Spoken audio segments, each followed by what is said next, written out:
उनके खत और आप की 246वीं कड़ी में अभिवादन स्वीकार कीजिए देवतोष का। आज जो मैं खत पढ़ रहा हूं उसका शीर्षक है साधना और कृपा।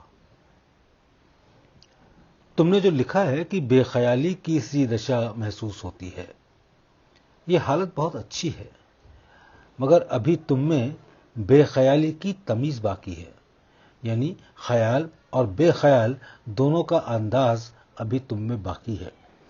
ये चीज भी नहीं रहना चाहिए, तब ओरिजिनलिटी की शुरुआत समझो। हिम्मत है तो ये चीज भी ईश्वर देगा।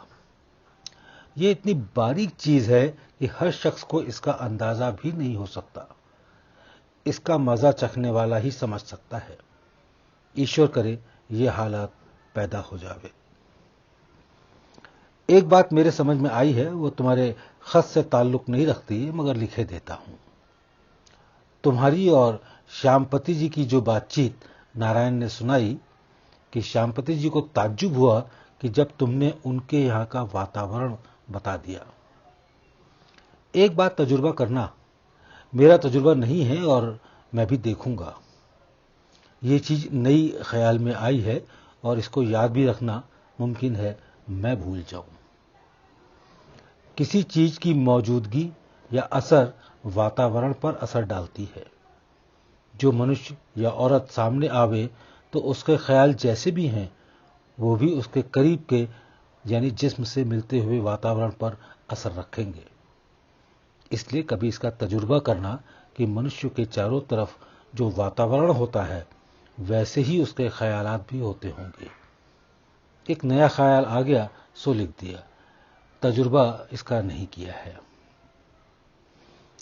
तुमने लिखा है कि जैसे दुनिया का एक साधारण मनुष्य प्रतिदिन के क्रमानुसार जीवन व्यतीत करता है, बस यही हाल मेरा है। तुमने जहां तक इसको एहसास किया है लिखा है, मगर इसको ठीक से एक्सप्रेस नहीं कर पाई। इस बात में अभी बहुत मोटापन है। जो असली हालत इससे ताल्लुक रखती है वो बहुत दूर है और वह ईश्वर का एक रहस्य भेद है, जिसको लालाजी साहब ने बहुत बचाकर मेरे खत के जवाब में लिखा है और उसके खोलने की मुमानियत भी उसी वक्त की थी। मुमानियत यानी मनाही। कबीरदास ने अपने लायक शिष्य धर्मदास जी से कहा है, धर्मदास तोहे लाख दुहाई, सार भेद बाहर नहीं जाई। और यही दोहा मैंने लालाजी को लिखा था, जबकि मेरी दशा उनकी कृपा से बहुत कुछ परिपक्व हो चुकी थी। इसी में यह भी लिखा था कि सीख की ओट में पहाड़ मालूम होता है। इस दोहे का मतलब यह नहीं है कि आध्यात्मिक विद्या खालिस रूप में किसी को प्रदान न की जाए, बल्कि ये मतलब है कि असल भेद को जबान से न बताया जाए जब तक कि अभ्यासी स्वयं उसको अनुभव न करने लगे। इसलिए जबान से बताने से मना है।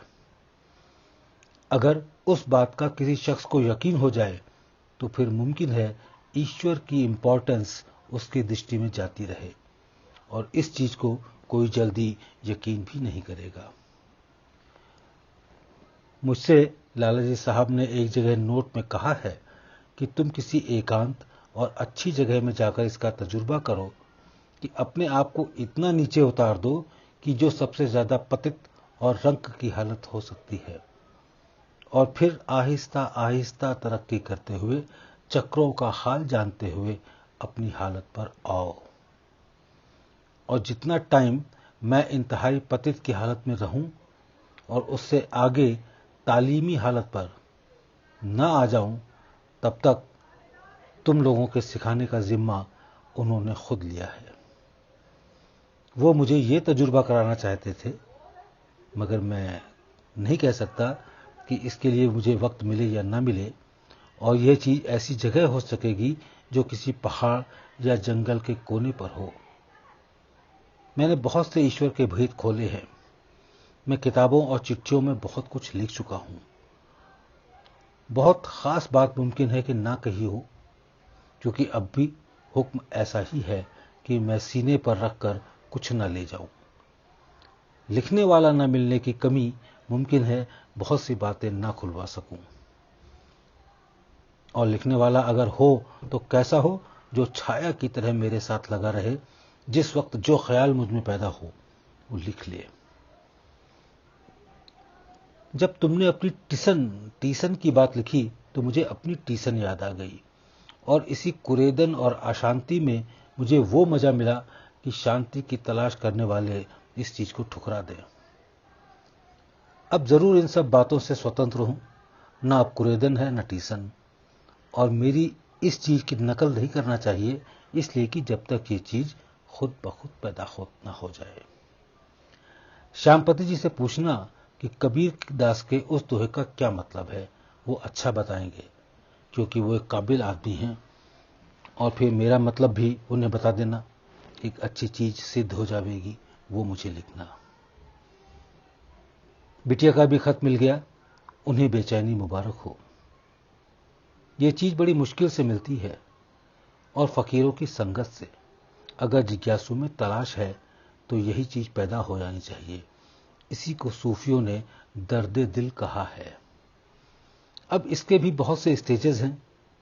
जितने अच्छे स्टेज का दर्द दिल है, उतने ही अच्छे स्टेज पर अभ्यासी पहुंचेगा।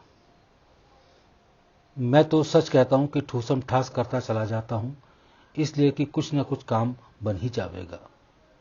बाकी असल शौक मुश्किल से ही किसी में होगा। लालाजी साहब की महफिल में लोग अच्छे अच्छे थे, मगर इस चीज की फिर भी बहुत कमी थी। और सच पूछो तो आप इतने उदारचित्त थे कि रास्ते गली जवाहर बिखेरते चले जाते थे, फिर भी हम लोगों की आंखें न खुली, और न उनको वाकई तौर पर अब तक कोई पहचान सका। मुझे भी होश न आया कि आप बहुत सी गुत्थियां सुलझा लेता। ये आपकी मेहरबानी थी कि मुझे इस कदर दे गए। रामचंद्र।